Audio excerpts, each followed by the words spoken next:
साथियों नमस्कार। 26 मार्च 2022 को आयोजित होने वाली बुनियादी साक्षरता मूल्यांकन परीक्षा के संबंध में बहुत ही महत्वपूर्ण जानकारी आज हम आपको प्रदान करने जा रहे हैं। मूल्यांकन परीक्षा किस तरह आयोजित होगी, उसमें कौन कौन से दस्तावेज का संधारण किया जाना है, कौन से फॉर्मेट भरे जाने हैं और किस तरह से भरे जाने हैं, इस पर हम बात करेंगे।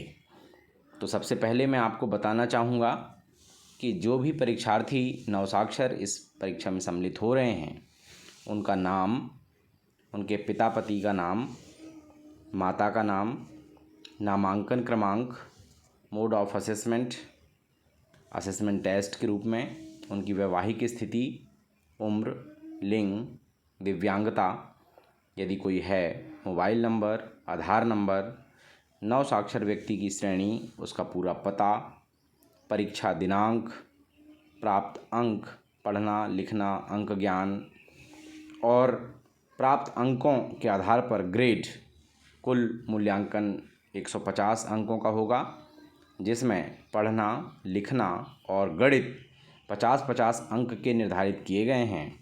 मूल्यांकन उपरांत ग्रेड का आकलन किया जाएगा, जिसमें 60% एवं अधिक अंक प्राप्त करने वाले शिक्षार्थियों को अच्छा तथा ग्रेड का दिया जाएगा।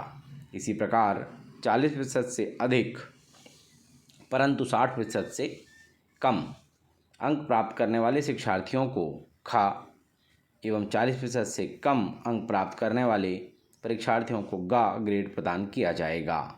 इस तरह के निर्देश राज्य से प्राप्त हुए हैं। सभी शिक्षकों जो नोडल अधिकारी हैं, शाला प्रभारी और अक्षर साथी, इन सभी के लिए ये महत्वपूर्ण निर्देश हैं। इसके साथ ही पूरी जानकारी परिशिष्ट 2 एक्सेल सीट में भरकर जमा होनी है। नवसाक्षरों की जानकारी भी एक परिशिष्ट का में भरकर जमा होनी है। तो पंजीयन फॉर्म किस प्रकार का होगा, परिशिष्ट 1 और परिशिष्ट 2 किस तरह के होंगे, कैसे इसे भरना है, उसके निर्देश भी मैं आपको बताने जा रहा हूँ। तो सबसे पहले हम देखते हैं कि पंजीयन फॉर्म कैसा होगा। तो एक पंजीयन फॉर्म का नमूना मैं आपको दिखा रहा हूँ। राष्ट्रीय मुक्त विद्यालयी शिक्षा संस्थान सबसे ऊपर है।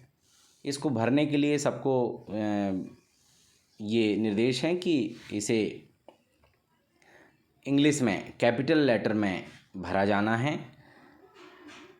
राज्य या संघ क्षेत्र का नाम तो आप मध्य प्रदेश लिख दें, मध्य प्रदेश के निवासी। नवसाक्षर जो हैं उनकी फ़ोटो लगा दें निर्धारित स्थान पर, पासपोर्ट साइज़ फ़ोटो होगी। डिस्ट्रिक्ट लिख दें जो भी आपका ज़िला है। नामांकन नंबर 14 अंकों का होगा।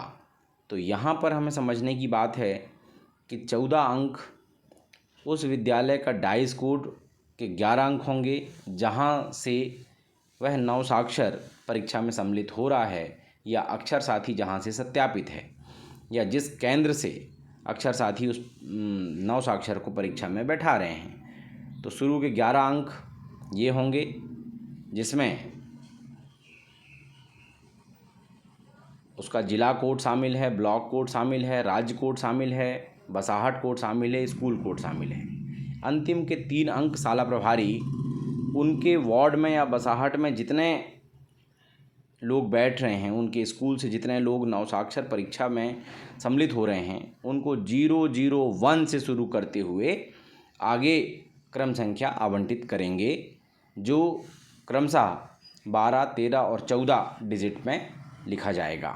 ये 3 डिजिट का जो सीरियल नंबर होगा, ये 001 से शुरू होकर के आगे जाएगा। सभी नोडल अधिकारी इस बात को ध्यान देंगे, परीक्षा के पूर्व ही सभी को रोल नंबर आवंटित कर देंगे। इसके बाद है मूल्यांकन का तरीका। तो सभी को असेसमेंट टेस्ट लिखना है। असेसमेंट टेस्ट में सही का निशान लगाएं। अंग्रेजी में विद्यार्थी का नाम अंग्रेजी के कैपिटल लेटर में लिख दें। उनके पिता का नाम, शिक्षार्थी की माता का नाम यहाँ पर लिखें, क्योंकि यहाँ जो आप जानकारी लिखेंगे यही जानकारी व्यक्ति के अंक सूची में छप करके प्रिंट होगा। इसलिए इसे यहाँ लिखना, स्पष्ट लिखना आवश्यक है। शिक्षार्थी की वैवाहिक स्थिति, वो विवाहित है या अविवाहित है। शिक्षार्थी की आयु, कितने वर्ष का है वो। जेंडर, लिंग, पुरुष है, महिला है, अन्य है। दिव्यांगता, यदि है तो हाँ, नहीं है तो नहीं। दिव्यांगता का प्रकार, यदि किसी प्रकार से दिव्यांग है। श्रेणी, सामान्य, जनरल, ओबीसी, एससी, एसटी या माइनॉरिटी, जो भी है। माइनॉरिटी जो हैं वे सामान्य या पिछड़ा वर्ग भी हो सकते हैं, अनुसूचित जाति, जनजाति भी हो सकते हैं, तो इसे भी ध्यान से भरें। शिक्षार्थी का मोबाइल नंबर, शिक्षार्थी की आधार संख्या यदि उपलब्ध है तो आधार नंबर लिख दें। शिक्षार्थी के मूल्यांकन पदोन्नति के तहत स्कूल का नाम और पता, कौन से स्कूल से ये शिक्षार्थी परीक्षा में शामिल हो रहे हैं, ये हमें यहाँ पर भरना है। इस तरह से सभी परीक्षार्थी नवसाक्षर जो 26 मार्च को आयोजित होने वाली परीक्षा में सम्मिलित हो रहे हैं, ये नामांकन फॉर्म प्रत्येक व्यक्ति का भरा जाना है। बहुत ही सावधानी से, सही जानकारी के साथ इसे अवश्य सभी लोग भरें। इसके बाद आता है एक बहुत ही महत्वपूर्ण प्रोग्राम, और वो है एक बहुत ही महत्वपूर्ण फॉर्मेट है, और उस फॉर्मेट में है नवसाक्षर के बारे में कि वे जो लोग सम्मिलित हो रहे हैं वे महिला, पुरुष या तीसरा लिंग, ये चारों वर्गों में आएगा। सामान्य भी, महिला, पुरुष, तीसरा लिंग, पिछड़ा वर्ग भी, अनुसूचित जाति भी, जनजाति भी, अल्पसंख्यक भी, जो लोग यहाँ शामिल होते हैं, इसकी जानकारी इस फॉर्मेट में संख्यात्मक जानकारी भर के हमें राज्य शिक्षा केंद्र को प्रेषित करना है।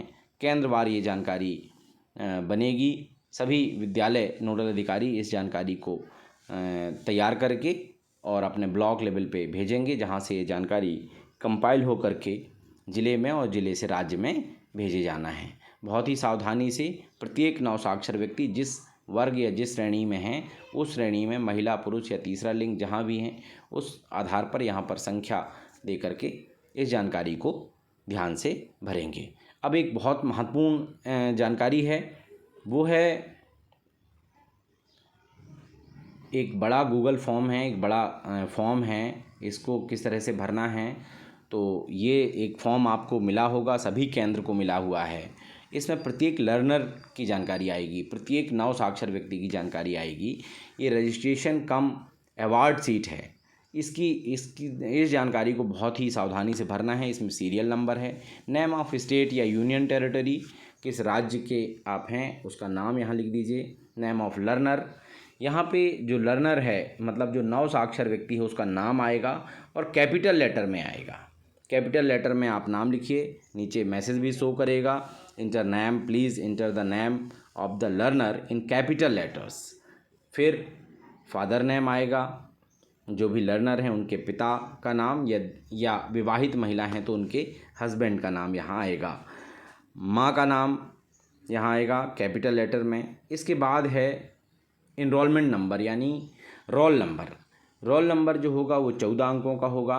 तो शुरू के जो 2 अंक होंगे वो स्टेट कोड होंगे, यानी मध्य प्रदेश का स्टेट कोड 23 है, तो शुरू में 2 देन 3, 23 स्टेट कोड। फिर जिस डिस्ट्रिक्ट के डाइस कोड में जो अगले 2 अंक हैं 3 नंबर और 4 नंबर पे, वो डिस्ट्रिक्ट कोड होते हैं, वो यहाँ लिख दें। फिर डाइस कोड में ही जो 5वां और 6वां अंक होता है वो ब्लॉक कोड होता है, वो ब्लॉक कोड अगला आएगा। उसके बाद 7वां, 8वां, 9वां जो 3 अंक होते हैं वो विलेज या वार्ड के कोड होते हैं, वो 3 अंक यहाँ पर विलेज या वार्ड के कोड आएंगे। डाइस कोड ही यहाँ आना है विद्यालय का। और उसके बाद अंत में विद्यालय के जो 2 अंक होते हैं, डाइस कोड के जो 2 अंक होते हैं वो स्कूल कोड होते हैं, तो वो 2 अंक यहाँ पर लिखेंगे। इसके बाद सीरियल नंबर ऑफ लर्नर। तो मैंने यहाँ पर पहले ही बताया है कि जब हम सीरियल नंबर आवंटित करेंगे तो हम 001 से शुरू करेंगे, और जितने लोग नवसाक्षर परीक्षा में बैठ रहे हैं सभी को एक नंबर आवंटित करेंगे, उस आधार पर यहाँ पर लिखा जाएगा। इसके बाद है मोड ऑफ असेसमेंट। तो सभी को असेसमेंट टेस्ट में वाई यानी यस करना है। उसके बाद मैरिड यदि हैं तो वाई, नहीं हैं तो एन। एज लिखना है इन ईयर्स, वर्ष में लिखना है कितने साल के हैं। उसके बाद जेंडर, मेल हैं, फीमेल हैं या थर्ड जेंडर हैं, दिव्यांग हैं या नहीं हैं, यस या नो ये लिखना है। एड्रेस ऑफ लर्नर, नव साक्षर का पता लिखना है, मोबाइल नंबर लिखना है, आधार नंबर लिखना है। Category general, SC ST OBC minority क्या हैं ये यहाँ पे लिखना है। इसके बाद name and address of school under which assessment conducted, उस स्कूल का नाम और पता लिखना है जहाँ पर ये परीक्षा आयोजित जिसके माध्यम से हो रही है। एड्रेस लाइन 1 यानी वहाँ का आप हाउस नंबर दे सकते हैं, स्कूल का नाम दे सकते हैं। एड्रेस 2 में गली देते हैं, फिर बसाहट आती है, फिर डिस्ट्रिक्ट आती है और फिर स्टेट और पिन कोड। इसके बाद है सेंटर कोड। सेंटर कोड क्या होगा, तो जितने भी वार्ड हैं या जितने भी बसाहट हैं, यदि किसी भी वार्ड में या किसी भी गांव में बसाहट में एक ही सेंटर है तो यहाँ पर सेंटर कोड 01 होगा। यदि एक से ज़्यादा सेंटर हैं तो इसी तरह जो नोडल अधिकारी शाला प्रभारी हैं वे अपने सभी सेंटर को क्रम संख्या दे देंगे कि 01, 02, 03 जितने भी सेंटर एक विद्यालय बना रहा है उतने सेंटर यहाँ पर अलग अलग कोड हम यहाँ दे सकते हैं। पर यदि आपके कम विद्यार्थी हैं, कम नवसाक्षर हैं और कम संख्या में बैठ रहे हैं या आपके विद्यालय में एक ही सेंटर है तो और पर्याप्त जगह है तो आप उस हिसाब से सेंटर आवंटित करेंगे और सेंटर कोड लिखेंगे। आपके वार्ड या बसाहट में एक से ज़्यादा सेंटर बनते हैं तब आपका यहाँ 02, 03, 04 जितने भी संख्या यहाँ जितने भी सेंटर यहाँ बनते हैं उस हिसाब से यहाँ कोड आप देंगे। यहाँ सेंटर कोड का मतलब एक वार्ड या बसाहट में कितने परीक्षा केंद्र निर्धारित किए गए हैं उससे ये नामा लिखा जाना है। डेट ऑफ असेसमेंट तो सभी जगह चूँकि 26 मार्च को पेपर हो रहा है तो 26 मार्च ही यहाँ पर आएगा। अगले पेपर जब होंगे तो यही फॉर्मेट होगा और अगली डेट आएगी। Marks of reading, question paper के 3 भाग हैं, रीडिंग, राइटिंग और न्यूमेरेसी, पढ़ना लिखना और अंक ज्ञान।